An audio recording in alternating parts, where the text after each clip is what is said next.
আমি অত্যন্ত দুঃখের সঙ্গে আপনাদেরকে জানাচ্ছি যে মধ্যপ্রাচ্যে চলমান যে সংঘাত তাতে বাংলাদেশের 2 জন নাগরিক নিহত হয়েছেন এবং 7 জন আহত হয়েছেন। এটা আমাদের জন্য একটা বড় শোক বার্তা। যারা আহত হয়েছেন তাদের পাশে আমাদের রাষ্ট্রদূত তারা গেছেন, ছুটে গেছেন। আমাকে ইতিমধ্যে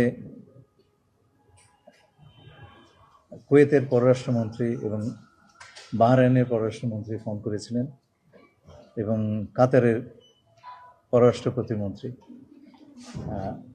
তারা সকলে আমাদের নাগরিক যারা এ সমস্ত দেশে আছেন তাদের সম্পূর্ণ নিরাপত্তা এবং সুরক্ষা দেওয়ার ব্যাপারে তাদের পূর্ণ আশ্বাস দিয়েছেন।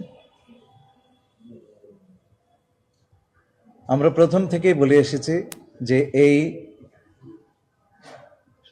সংঘাতময় সময়ে আমাদের সবচাইতে বড় প্রায়োরিটি বা অগ্রাধিকার হচ্ছে ওই অঞ্চলে বসবাসরত আমাদের নাগরিকবৃন্দ।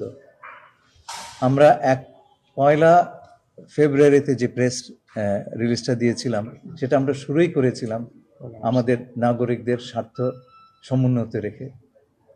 আমাদের নাগরিকরা তারা আক্রান্ত হলে সেটা কাতারের ব্যারারি পাশে হলে এপাশে হোক বা কাতারে গিয়ে হোক, আমরা তাদের পাশে দাঁড়াবো। আমাদের সবচাইতে বড় জাতীয় স্বার্থ হচ্ছে আমাদের জনগণ। আমরা আশা করি যে এই সংঘাতে আর কোনো বাংলাদেশের প্রাণহানি ঘটবে না কিংবা আর কেউ আহত হবেন না, কিন্তু সেরকম অবস্থা হলে আমাদের যা যা কর্তব্য তা সকলে আমরা পালন করব। একই সঙ্গে অনেকে বিদেশে কাজ করবার জন্যে যাওয়ার প্রস্তুতি নিয়েছিলেন, তারা আটকে পড়েছেন। সেই বিষয়ে আমাদের মধ্যে কথা হয়েছে। আমাদের বৈদেশিক কর্মসংস্থান মন্ত্রী মহোদয় এবং বেসামরিক বিমান চলাচল মন্ত্রণালয়ের প্রতিমন্ত্রী মহোদয় এই বৈঠকে যোগদান করেছিলেন এবং আমাদের ঊর্ধ্বতন কর্মকর্তাবৃন্দ ছিলেন। সেই সঙ্গে আমাদের প্রতিমন্ত্রী এবং মাননীয় প্রধানমন্ত্রীর পররাষ্ট্র বিষয়ক উপদেষ্টা তিনি উপস্থিত ছিলেন। আমরা যারা আটকে পড়েছেন তাদের যখন বিমান চলাচল শুরু হবে দ্রুততম সময়ে তাদেরকে যাবার বন্দোবস্ত করে দেওয়ার সকল প্রকার কার্যক্রম আমরা সম্পন্ন করার ব্যবস্থা নিয়েছি এবং আশা করি আমরা দ্রুততার সঙ্গে এবং মসৃণভাবে এই কাজটি করতে পারবো। একটা প্রশ্ন হচ্ছে যে বিবেচনায় 2টি স্টেটমেন্ট দেওয়া হয়েছে এখন পর্যন্ত বাংলাদেশের পক্ষ থেকে, সরকারের পক্ষ থেকে। বাংলাদেশের অবস্থানটা সেক্ষেত্রে কোন জায়গায় ফিক্সড আছে যদি সেটা একটু বলতেন। বাংলাদেশের অবস্থান হচ্ছে খুব সোজা।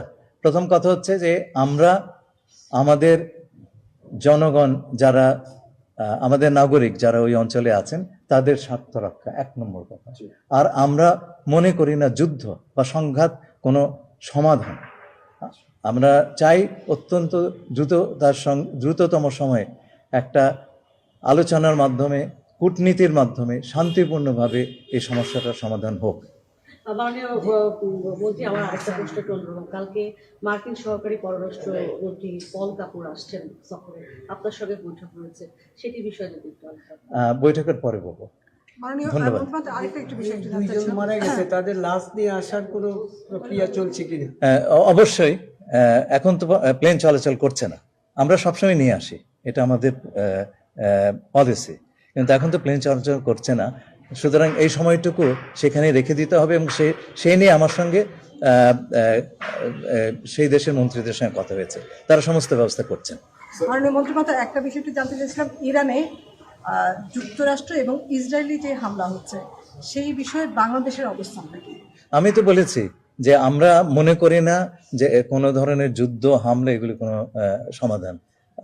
যে আমরা দুই পক্ষে পক্ষের কাছে আবেদন জানাচ্ছি যে আলোচনাটা থেমে গিয়েছিল সেটা আবার নতুন করে আপনার শুরু করেন। স্যার কোনো কারণে যদি যুদ্ধ মানে এই যে সংঘাত এটা একটু দীর্ঘায়িত হয় তাহলে কি বাংলাদেশ স্বল্প মধ্য কিংবা দীর্ঘমেয়াদী কোনো পরিকল্পনা? আপনি যদির কথা বলছেন, যদির কথা তো হাইপোথেটিক্যাল, এটা না আমরা আমাদের প্রস্তুতি আছে তো। আমাদের সব ধরনের আর প্রস্তুতি আছে। ইরানের প্রধানমন্ত্রীর সাথে আমাদের প্রধানমন্ত্রী কোনো কথা বলবেন কিনা?